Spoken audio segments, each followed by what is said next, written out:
Oke, Assalamualaikum warahmatullahi wabarakatuh.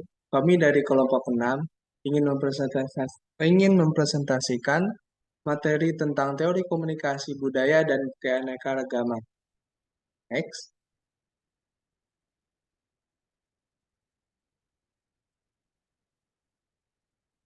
Yang pertama ada Phase Negotiation Theory.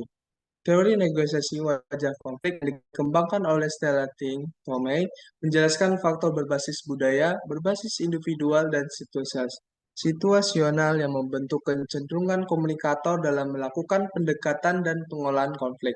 Dalam situasi yang beragam, komponen hasil juga membahas komponen kompetensi dan kriteria yang diperlukan untuk mencapai keadaan harmonisasi antar budaya. Makna dari teori wajah secara umum konseptualisasikan sebagai bagaimana kita ingin orang lain melihat dan memperlakukan kita, dan bagaimana kita sebenarnya memperlakukan orang lain sehubungan dengan ekspektasi konsep diri sosial mereka. Dalam interaksi sehari-hari, individu terus-menerus membuat pilihan sadar atau setengah sadar mengenai masalah penyelamatan muka, pemeliharaan muka, dan penghormatan muka dalam berbagai konteks antar pribadi, tempat kerja, dan internasional. Yang kedua ada face word. Strategi verbal dan nonverbal yang kita gunakan untuk menjaga, mempertahankan, atau meningkatkan citra diri sosial kita dan menyerang atau mempertahankan atau menyelamatkan citra sosial kita. Stoklim dan John Bowell memperluas diskusi dengan mengidentifikasi tiga jenis kerja keras. Yang pertama, sikap bijaksana mengacu pada sejauh mana seseorang menghormati otonomi orang lain. Kedua, virtual solidarity berkaitan dengan seseorang yang menerima orang lain sebagai anggota suatu kelompok. Solidaritas meningkatkan hubungan antara dua pembicara. Jenis password yang terakhir adalah password persetujuan yang melibatkan minimalkan kesalahan dan memaksimalkan pujian terhadap orang lain. Next. Yang berikut ada Face and Politeness Theory. Peneliti menemukan bahwa ada dua jenis kebutuhan universal, kebutuhan wajah positif dan kebutuhan wajah negatif. Wajah positif adalah keinginan untuk disukai dan dikagumi oleh orang-orang penting dalam hidup kita. Wajah negatif mengacu pada keinginan untuk mandiri dan tidak dibatasi. Yang terakhir ada asumsi teori. Yang pertama ada identitas diri penting dalam interaksi interpersonal dengan individu mengosisikan identitas mereka secara berbeda antar budaya. Yang kedua ada pengolahan konflik dimediasi oleh wajah dan budaya. Dan yang ketiga tindakan tertentu mengancam citra diri atau wajah seseorang. Next. Oke, selanjutnya adalah communication accommodation theory. Teori akomodasi-komunikasi ini dikembangkan oleh Howard Gibbs. Accommodation adalah kondisi di mana seseorang berusaha menyesuaikan sikap dan gaya bicaranya terhadap lawan bicaranya, baik antar individu ataupun individu dengan kelompok. Kondisi apapun itu bisa terjadi pada communication accommodation, baik secara formal ataupun informal, dan mungkin seringkali kita secara tidak langsung sudah melakukan hal tersebut. Adapun contoh yang paling umum dan seringkali kita temui yaitu ketika kita sedang dalam wawancara, seperti wawancara organisasi, profesi, dan lain sebagainya. Next.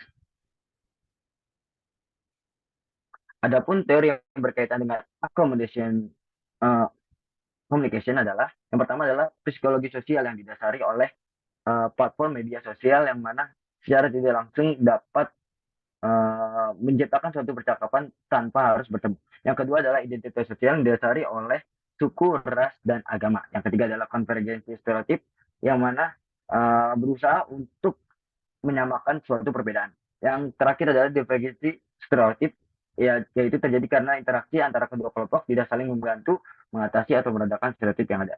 Next. Yang terakhir adalah asumsi teori. Mengingat akomodasi dipengaruhi oleh sejumlah keadaan pribadi, situasional, dan budaya. Dari faktor-faktor tersebut, berikut adalah asumsi yang dapat kita ambil. Yang pertama adalah persamaan dan perbedaan dalam gaya bicara bersikap pada suatu percakapan. Yang kedua adalah persepsi, menafsirkan pesan, dan evaluasi menilai suatu pesan. Yang ketiga adalah bahasa dan perilaku. Bahasa memiliki kemampuan mengkomunikasikan status dan kepemilikan kelompok antar komunikator dalam percakapan. Yang terakhir adalah norma dan permasalahan sosial. Selanjutnya akan Teori selanjutnya yaitu standpoint theory atau teori sudut pandang. Lahir pada 1807 ketika filsuf Jerman George Wilhelm Friedrich Hegel membahas mengenai hubungan antara tuan dan budak yang menimbulkan sudut pandang berbeda.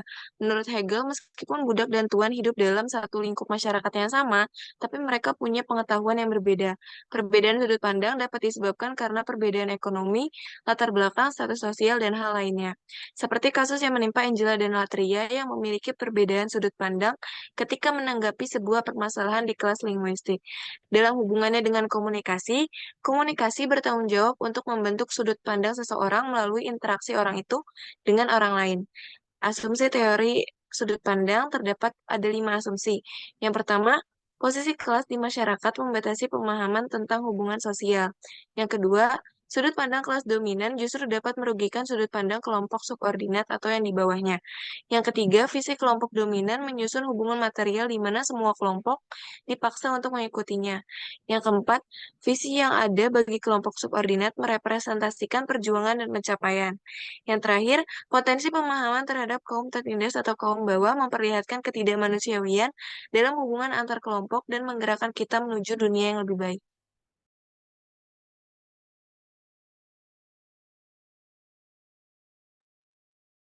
Selanjutnya ada Meet Group Theory, merupakan suatu teori yang di mana sebuah kelompok dominan melakukan upaya untuk menekan, merendahkan, serta membungkam kelompok non-dominan.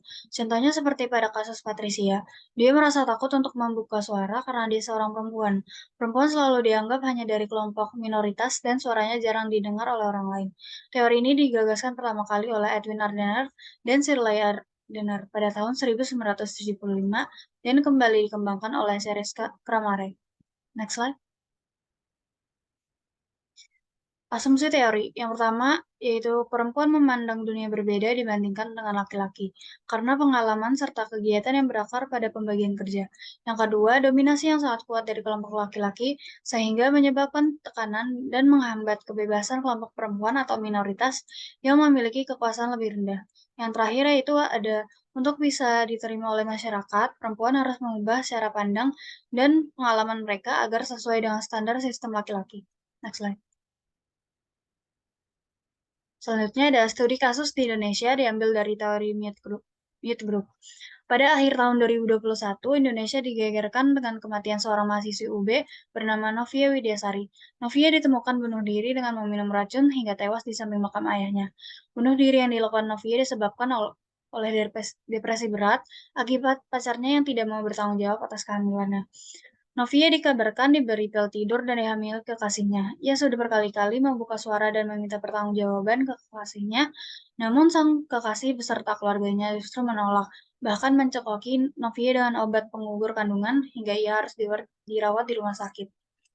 Dari kasusnya Novia, seperti bunyi asumsi kedua Mute Group Theory, diketahui bahwa terjadi pembungkaman yang dilakukan Randy beserta keluarganya sebagai kelompok dominan terhadap Novia sebagai kelompok minoritas karena menolak bertanggung jawab hingga mencekoki Novia dengan obat penggugur kandungan.